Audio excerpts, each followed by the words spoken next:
mudah-mudahan Satu hal lagi, kurang Gus lebih. Nur. Satu hal Iya. lagi, perjuangan Gus Nur ini, Gus Nur juga, Ustadz Gus Nur juga pernah sangat dikenal dengan sumpah mubahalah, yaitu bersumpah bila ternyata Gus Nur yang salah akan mendapat laknat dari Allah Subhanahu wa taala, dan sebaliknya bila pihak lain yang salah maka mereka mendapat laknat dari Allah Subhanahu wa taala. Mengapa perlu melakukan sumpah ini, Gus Nur? Apakah nggak takut? Apakah sudah ada yang terkena dampak dari sumpah ini? Terus saya bisa Kalau gini, Nur ya.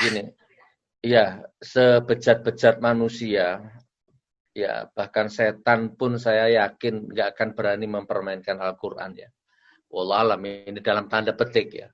Jadi sesensasi-sensasinya saya, semabuk-mabuknya saya, sebodoh-bodohnya saya lah. Mungkin karena ingin viral atau apalah. Kalau memang alasannya itu, nggak mungkin sampai saya melakukan mubahalah. Saya nggak berani main-main sama Al-Quran. Itu saya waras banget saya soal itu. Nah, kenapa harus mubahalah? Ya karena memang menurut kacamata saya, kan begitu ya. Pak Behekal punya sudut pandang sendiri, Bunda Neno punya cara berpikir sendiri, standar idealismenya juga. Nah, saya juga punya gitu kan. Saya punya kacamata saya. Menurut kacamata saya, yang saya hadapi ini bukan kekuatan biasa gitu ya. Yang saya hadapi ini kekuatan yang maha dahsyat. Ya, uangnya tanpa batas, unlimited. Senjatanya tanpa batas, ya kan? Tipu muslihatnya tanpa batas, sihirnya tanpa batas. Itu yang saya hadapi. Sebenarnya rezim ini kalau mau niat ngilangin saya kecil. Alah, apa sih saya ini? Ya tinggal ditek gitu aja hilang saya. Kalau seandainya rezim ini niat mau melenyapkan saya, mau menjara saya, mau ngapain, itu betapa mudahnya rezim ini. Nah, jadi menurut kacamata ukuran standar kekuatanku, ya Allah, aku udah punya apa-apa ini. Sedangkan yang aku hadapi ini seperti ini.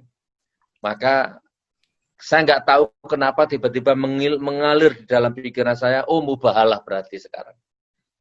Jadi kenapa mubahalah? Karena hanya itu yang saya punya. Saya nggak punya apa-apa lagi.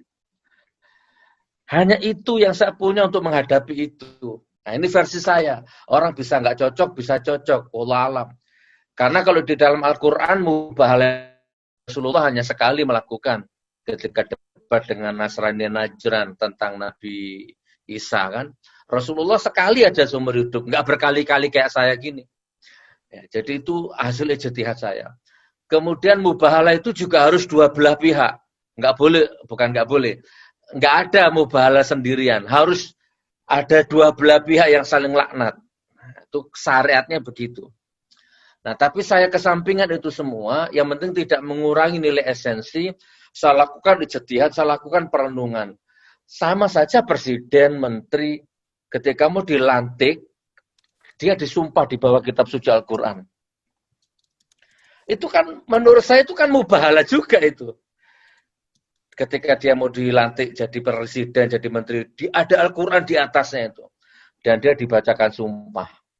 Nah, makanya kenapa kok ternyata ada presiden yang hidupnya nggak tenang, ada menteri yang hidupnya jauh dari keberkahan. Oh, ternyata dia melanggar sumpahnya gitu. Makanya diazab lah, mati kecelakaan, anaknya narkoba, macam-macam. Karena dia melanggar Al-Quran itu. Nah, jadi kenapa kok mubahalah? Karena hanya itu yang saya punya. Menurut pemahaman saya. Hanya itu yang saya punya, ya Allah. Saya lawan dengan uang, jelas kalah. Saya lawan dengan apa nih? Nggak punya. Tenaga, apalagi. Teknologi, apalagi. Ya sudah. Hanya mubahalah yang saya punya. Terus soal apakah sudah ada yang kena. Ini bisa ngotori hati ya. Tapi karena ini pertanyaan ya, saya jawab mudah-mudahan nggak ngotori hati saya. Tolong mudah-mudahan kita dijaga semua ini ya, dicengkeram hati kita untuk tidak riak, untuk tidak macam-macam lah. Ada sih beberapa ya yang kita sebut saja, misalkan sampai itu yang kena kasus ikan asin itu. Nah, kita kan media, kita nggak usah tutup-tutup lah. Pablo Benua misalkan. Sebulan sebelum dia kena kasus, dia intent nyerang saya, bahkan meremehkan mubahalah itu. Di kontennya dia, di YouTube-nya dia itu. Masya Allah gitu kan, ngeri. Dan alhamdulillah saya nggak terpancing dan dapat berapa bulan kemudian, oh ternyata dia masuk penjara duluan gitu kan. Bahkan ada beberapa YouTuber yang kontennya itu hanya nyerang saya terus. Ya, itu di Munjia Channel sudah sering saya tampilkan. Dan sekarang orang itu sudah meninggal dunia. Mudah-mudahan diampuni sama Allah gitu kan. Oke, tapi kita gini aja lah, nggak usah ke Gus Nur, kita ke Habib Rizik aja lah. Betapa banyak orang buzzer, influencer, ya rezim yang menghina-hinakan Habib Rizik. Padahal Habib Rizik sudah mubahalah. Nah sekarang kita lihat apa yang terjadi.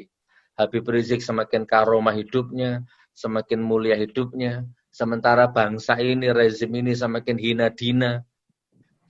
Buzzernya yang sudah menghina Habib Rizik sudah mati telanjang di hotel, mati nyebur kali. Dan banyak lagi.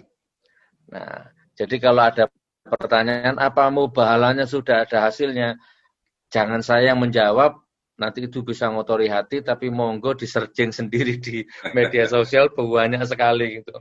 Ya. Kurang lebihnya seperti itu. Barakallah, monggo.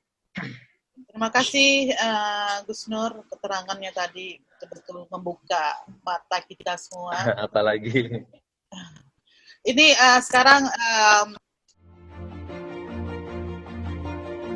Forum Tanah Air mengucapkan terima kasih dan jangan lupa untuk subscribe, like, dan komen video-video kami.